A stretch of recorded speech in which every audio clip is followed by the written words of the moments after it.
Halo adik-adik Smart Generation, apa kabar kalian semua? Berjumpa kembali di video pembelajaran Primagama.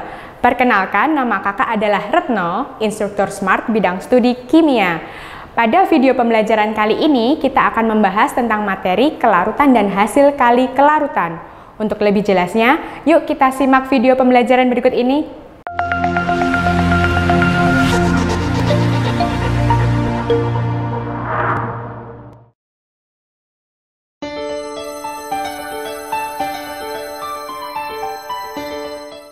Sebelum kita masuk ke materi kelarutan dan hasil kali kelarutan, sebelumnya kakak akan bertanya terlebih dahulu.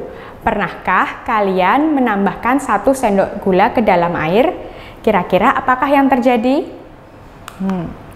Pasti akan larut bukan? Tapi bagaimana jika kalian kan menambah 1 sendok gula lagi ke dalam air tersebut? Ataupun kalian tambah lagi-lagi dan sampai akhirnya gula tersebut tidak dapat larut. Kira-kira kenapa ya gula itu akhirnya tidak larut ke dalam air?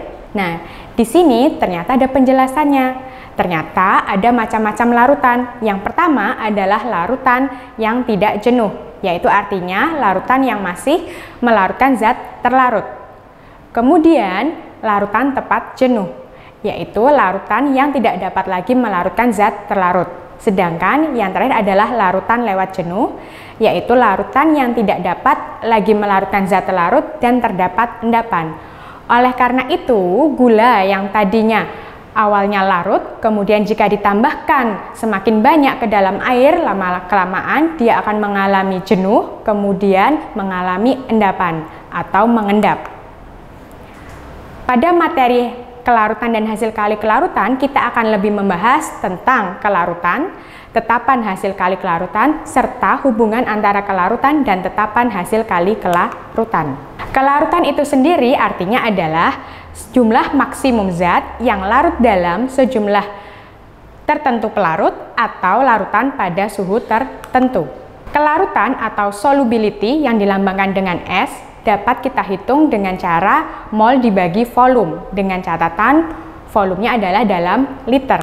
Berikut akan saya berikan contoh soal, yaitu apabila 3,32 mg Ag2CrO4 dilarutkan ke dalam 200 ml air, maka kita bisa menentukan kelarutannya. Apabila diketahui ARO adalah 16, CR52, sedangkan ARAG 108. Untuk lebih jelasnya, mari kita bahas soal berikut. Dari soal, kita tadi mengetahui bahwa massa dari Ag2CrO4 adalah 3,32 mg. Karena kita akan mencari mol, maka satuan massanya dari miligram kita ubah ke gram, sehingga dikalikan dengan 10 pangkat min 3. Dari 10 pangkat min 3 ini, dikalikan dengan 3,32, kemudian dibagi dengan MR, yaitu 332. MR ini sendiri diperoleh dari jumlah ARAG sebanyak 2, kemudian dijumlah dengan ARCR, dan dijumlah lagi dengan 4 kali ARO, sehingga diperoleh 332. Setelah itu, kita akan mendapatkan mol. Kemudian, apabila sudah mendapatkan mol, maka untuk mencari kelarutan, kita akan menghitungnya dengan cara mol dibagi volume, dengan catatan volume dijadikan liter, sehingga diperoleh 0,2 liter. Mol yang sudah kita peroleh sebesar 10,-5, kemudian dibagi dengan 0,2, sehingga diperoleh 5 kali 10 pangkat negatif 5 mol per liter. Sehingga 5 kali 10 pangkat negatif 5 adalah kelarutan dari Ag2CrO4. Setelah masuk materi kelarutan, kita selanjutnya akan membahas tentang materi tetapan hasil kali kelarutan. Untuk menyatakan jumlah ion yang berada dalam kesetimbangan pada zat yang sukar larut, dalam larutan tepat jenuh digunakan istilah hasil kali kelarutan atau yang bisa disimbolkan dengan KSP. Secara umum, persamaan kesetimbangan larutan garam yang sedikit larut dapat dituliskan sebagai berikut. Secara umum, persamaan kesetimbangan larutan garam yang sedikit larut dituliskan sebagai berikut. Misalkan ada senyawa AXBY, maka dapat diionisasi menjadi X, A, pangkat Y plus plus B pangkat X min. Maka dari itu KSP dari AXBY yaitu adalah hasil kali ion-ionnya. AY plus pangkatkan X karena X adalah koefisien dari A, kemudian dikalikan dengan BX min pangkat Y. Y sendiri adalah koefisien dari B.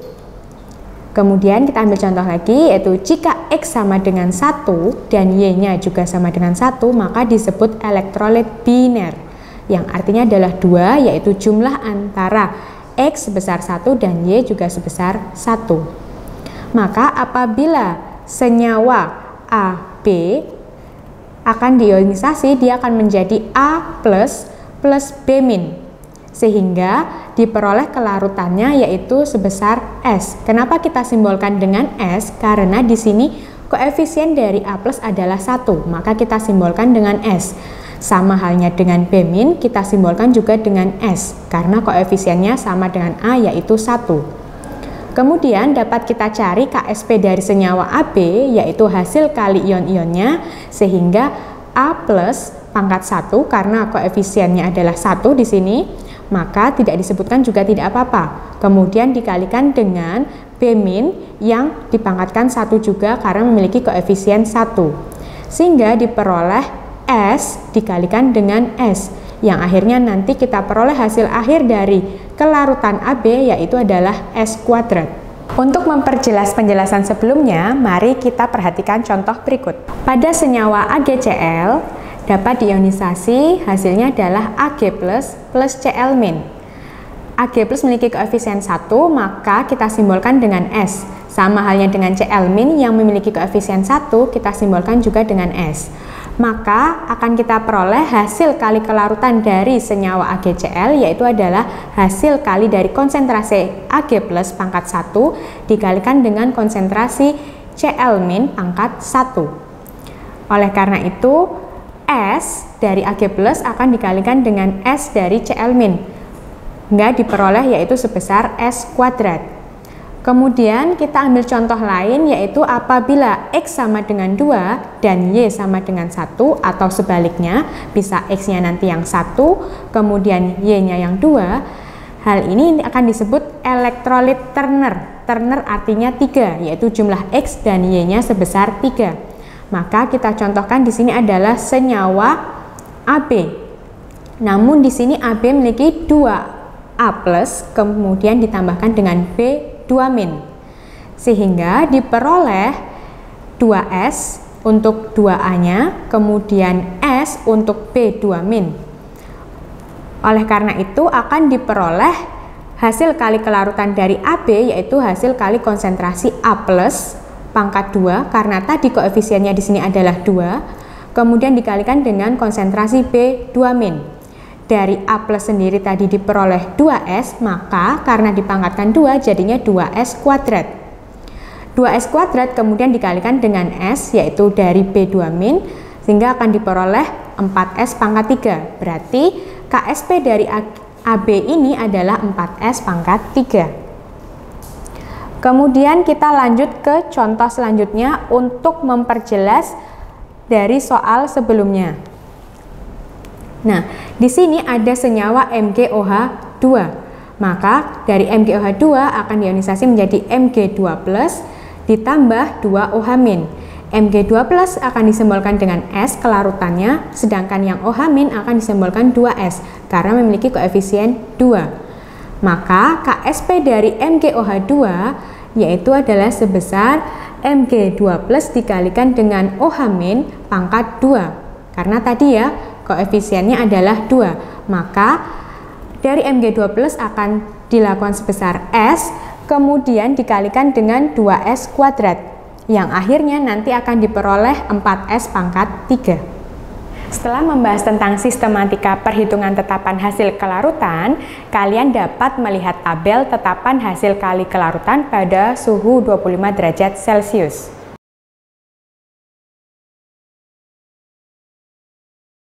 Selanjutnya kita akan membahas tentang hubungan kelarutan dan tetapan hasil kelarutan. Kelarutan digunakan untuk menyatakan jumlah maksimum zat yang dapat larut dalam larutan jenuh. Karena kelarutan dan hasil kali kelarutan dihitung pada larutan jenuh yang sama, maka antara kelarutan yaitu S dan hasil kali kelarutan yaitu KSP terdapat hubungan yang erat. Misal KSP dari AgCl yaitu sebesar 1,8 dikali 10 pangkat negatif 10. Maka besar kelarutan atau S dari AgCl adalah, nah sebelumnya kita ionisasi dulu AgCl-nya yaitu menjadi Ag+ dan Cl-. Karena Ag+ memiliki koefisien 1, maka bisa disimbolkan dengan S. Sama halnya dengan Cl-, maka juga disimbolkan dengan S. KSP dari AgCl sendiri adalah konsentrasi Ag+ dikalikan dengan konsentrasi Cl-. Karena disimbolkan dengan S, maka S dari Ag+ kemudian akan dikalikan dengan S dari Cl-, yaitu menjadi S kuadrat. S kuadrat ini berarti sama dengan nilai dari KSP AgCl yaitu sebesar 1,8 kali 10 pangkat negatif 10. Karena kita mencari kelarutan atau S, maka kelarutannya adalah akar dari 1,8 kali 10 pangkat negatif 10 yang diperoleh sebesar 1,3 kali 10 pangkat negatif 5. Jadi kelarutan AgCl yaitu 1,3 kali 10 pangkat negatif 5.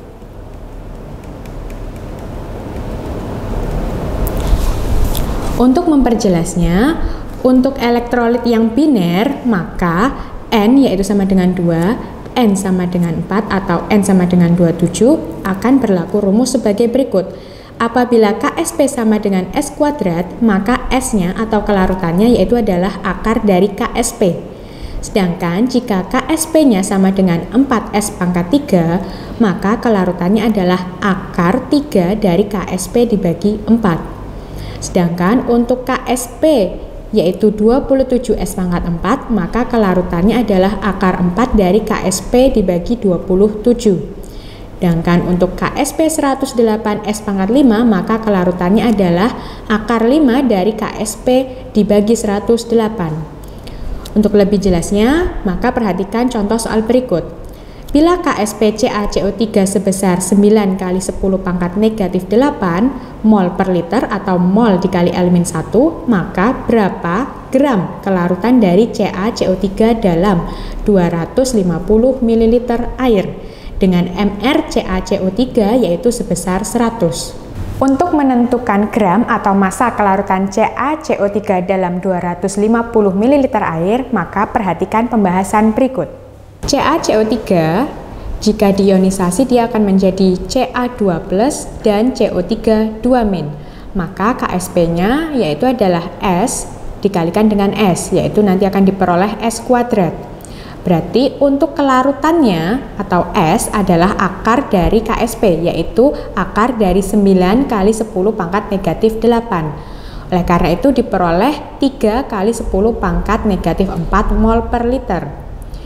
Tapi karena yang ditanyakan adalah kelarutan dalam 250 ml air, maka belum selesai. Kita lanjutkan, yaitu 250 ml dibagi 1000 ml dikalikan dengan kelarutannya yaitu 3 kali 10 pangkat negatif 4. Sehingga diperoleh 3/4 yaitu hasil dari 250 dibagi 1000 dikalikan dengan 10 pangkat negatif 4 mol kemudian dikalikan dengan 100 sehingga diperoleh 7,5 kali 10 pangkat negatif pangkat 3 gram.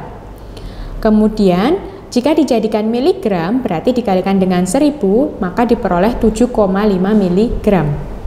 Setelah membahas perhitungan antara hubungan kelarutan dengan hasil kali kelarutan, maka kita dapat menyimpulkan bahwa semakin besar KSP suatu zat, maka semakin besar pula kelarutan zat tersebut dalam air. Sedangkan apabila KSP-nya semakin kecil, maka kelarutan zat tersebut dalam air juga akan semakin kecil. Demikian adik-adik Smart Generation penjelasan mengenai materi kelarutan dan hasil kali kelarutan. Semoga bermanfaat untuk kalian semua. Sampai jumpa di video pembelajaran kita selanjutnya.